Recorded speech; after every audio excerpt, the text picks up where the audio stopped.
তো hello guys, আজকে আবারও একটা ঝাঁকানাকা ব্লগ নিয়ে চলে এলাম। আশা করছি তোমরা সবাই অনেক ভালোই আছো, আর তোমাদের দোয়ায় আর আল্লাহর রহমতে আমিও অনেক ভালো আছি। তো সকালে উঠেই প্রথমে আমি বিরাজ করতে লেগে গেলাম, তারপরে মুখ হাত ধুয়ে তারপরে চলে গেলাম চা খেতে। আর তারপরে চা খাওয়ার পর জানতে পারলাম আজকে নাকি কন্ট্রোল দিতে এসেছে, তাই এখন আমি যাচ্ছিলাম কন্ট্রোল আনবার জন্য। তারপরে ওখানে যাবার পর দেখলাম এই মাত্র কন্ট্রোলের গাড়িটা এলো। তারপরে কন্ট্রোল নিয়ে বাড়ি যাওয়ার পর একটা ভাই ফোন করলো যে চল আজকে ওয়ারিং করতে যাবো একটা বাড়িতে। আর আজকে আমি স্কুলে যাবো না, তাই ভাবলাম চলো আজকে ওয়ারিংটা কমপ্লিট করা যায়। তাই এখন আমি আর মিরাজ যাচ্ছিলাম যে বাড়িটাতে ওয়ারিং করতে হবে সেই বাড়িটাতে।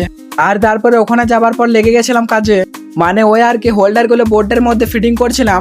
আর তারপরে ফিটিং আরে করার পর এরকম দেখতে লাগছিল কিছুটা। আর তোমরা ভাবছো যে আমার আজকে এতটুকুই কাজ আছে, কিন্তু না গাইজ, আমাকে পুরো দুটো ঘর ওয়ারিং করতে হবে। মানে আমি একা না, আরো দুটো ভাই আছে, তো ওদের সাথে আমি ওয়ারিংটা করব। আমি অতটাও কিছু জানি না ওয়ারিং এর ব্যাপারে, তাও আজকে করার চেষ্টা করব। তো এখন সব জিনিস দেখে নিচ্ছিলাম যে সবকিছু ঠিকঠাক আছে কিনা। আর গাইজ এখন মোটামুটি 1 ঘন্টার মতো হয়ে গেছে এখানকে আসা। আর এখানে এত গরম গাইজ, কি বলবো, এত গরমেও কাজ করতে হবে, তাই এখন একটা ফ্যান চালিয়ে দিলাম। তো এই ছোট্ট ফ্যানটাতে হাওয়া খাচ্ছিলাম আর হক খাওয়াচ্ছিলাম আমাদের মেন মিস্ত্রিকে, না হলে তো আমরা কিছু পারবোই না।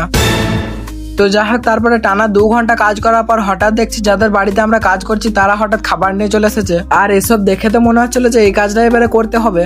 তো তারপরে খাওয়া দাওয়ার পর মা হঠাৎ করে ফোন করে বললো যে মুড়ি ভাজাতে যেতে হবে। তো ওদেরকে বললাম যে একটু কাজ কর, তারপরে এসে আমি আবার কাজে লাগবো। তো তাই এখন চাল নিয়ে যাচ্ছিলাম সালাম আর আমি মুড়ি ভাজানোর জন্য।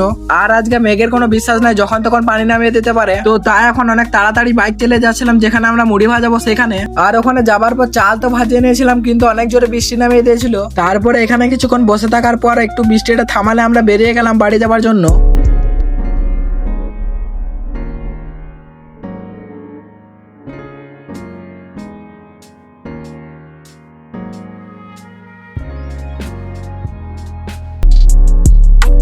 আর তারপরে বাড়িতে আসার পর আবার লেগে গেলাম ওয়ারিং এর কাজে। আর এসব যখন করছিলাম নতুন নতুন জিনিসও শিখতে পারছিলাম, আবার ভুলও হয়ে যাচ্ছিল অনেক কিছুই। তো যাই হোক, তারপরে একটা ঘরের কাজ পুরোপুরি কমপ্লিট হয়ে গেছিল, আর শুধু এই ঘরের বোর্ডটা লাগিয়ে দিলে পুরোপুরি কাজ কমপ্লিট হয়ে যাবে। কিন্তু আমার তো ছিল টিউশন, তাই এখন আমি চলে এলাম বাড়ি। আর বাড়িতে এসে যাচ্ছিলাম গোসল করবার জন্য। আর তারপরে খাওয়া দাওয়া কমপ্লিট করে চলে গেছিলাম টিউশন। তো যাই হোক, তো আজকের ব্লগটা এখানেই শেষ করছি। যদি একটুকুও ভালো লেগে থাকে তাহলে প্লিজ একটা লাইক করে দিও।